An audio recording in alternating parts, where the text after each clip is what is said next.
สวัสดีครับ I'm Point from ค้นพบ Happy holidays and Happy New Year. I know it's a bit early, but I'm going to be taking a few weeks off from filming, so I want to say this before the new year comes around the corner. Wishing you all a very happy holiday. May you find peace, happiness, fulfillment, and meaning in your life. And thank you very much for staying tuned.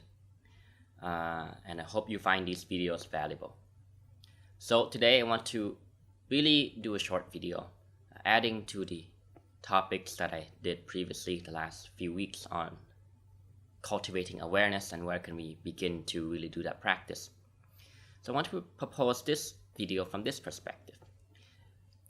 Let's really consider how you experience your reality. How you distort reality through the way in which you perceive your experiences. So I want to present this from a little bit from the perspective of how the brain works. Let's use the help of an example. Right now, as you're sitting there watching this video, there are many things, bits of information competing for your attention. You could be sitting in a nice cool room if you have an air conditioning machine, or a nice breeze perhaps if you're sitting outside, or perhaps it's a bit warm or hot. But in order to pay attention to this video, your mind is, relatively speaking, focused on what I'm saying and the images that appear on your screen, your phone or your computer screen.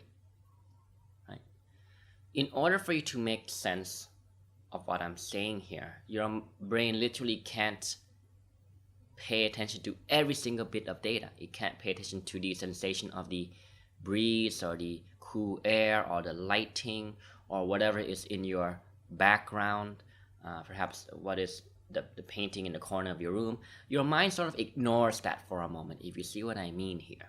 And you're trying to focus your attention on the words that I'm saying, and you're trying to construct meaning out of it. First of all, do you notice how, in that sense, this is already the first step in how we distort reality in that sense, or in how we are not really experiencing reality for what it truly is. See what I mean? Right. The next question is, how do you even make sense of what I'm saying? How do you come to a conclusion that is meaningful in some way, shape, or form, or make sense in some way, shape, or form? You have to compare it to a previous experience that you hold in memory, correct? That's how you're making sense of the words I'm saying. Maybe you think, yeah, I'm making some sense here. Maybe you think I'm not making sense at all. I'm speaking a bunch of bullcrap. Who knows, right? But in order for you to arrive at some conclusion that has some sense or some meaning, you need to compare it with a previous experience that you already know and understand. So in that sense, you're not taking this experience truly for what it just merely is, which is just nothing more than sights and sounds. Your mind is actively constructing meaning out of it. But do you notice the potential for a bias here? Because you are constructing meaning based on a past experience, in relation to a past experience. This mechanism is also part of what we call a cognitive bias, right? In which we have a bias in making sense of reality or looking at things in a certain way. And if you notice in many of my videos, both here and in my coaching page, I talk about how cognitive biases play a role in the experience of mental health symptoms such as anxiety, low self-esteem, depression, even fears and phobias, and anything for that matter. Right? So, and do you notice how, in that sense, you are perceiving reality from your limited perspective, your limited bubble per se, and that bubble is held as conceptual understanding on the level of the intellect. But from your perspective, you hear the words that are coming out of my mouth, and you construct some meaning out of it, and when you arrive at a conclusion, you say to yourself implicitly that, yeah, okay, I make sense, I understand, or I agree, or I disagree. And then you kind of put it aside, and you feel as if you've understood it, and that's your reality. When in fact, that's not the case. You are actually holding on to a conceptual sense of understanding. And going back to what we talk about in terms of awareness. In one sense, practicing awareness is about bringing your attention back to the present moment in order to be in touch or in line with what is. What is. And in order to experience reality truly in the present moment, we have to train our mind to put aside or put down or pause conceptual thinking for a moment and be grounded in direct experience, right? And direct experience would be something along the lines of sensational experience, right? The voice that is coming out of my mouth is actually nothing but sound. You experience it as a sensation. Your mind constructs meaning out of it, and that's how you start to distort reality.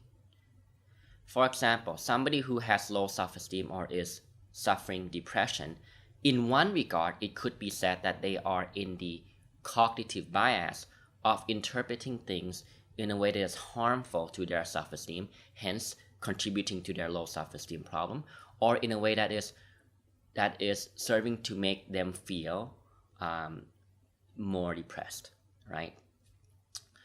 Which is why they could be stuck in a cycle of depression. So what is direct experience? Direct experience is to ground your perception, your sense of perception in direct sensations. That is what we do in, say, for example, meditation practice. And Vipassana meditation is a powerful tool to train yourself to understand this. And I've talked about this before in previous videos, right? The point I'm trying to make here in today's video is, again, when we want to practice the cultivation of awareness, or you want to practice building more self-awareness, right?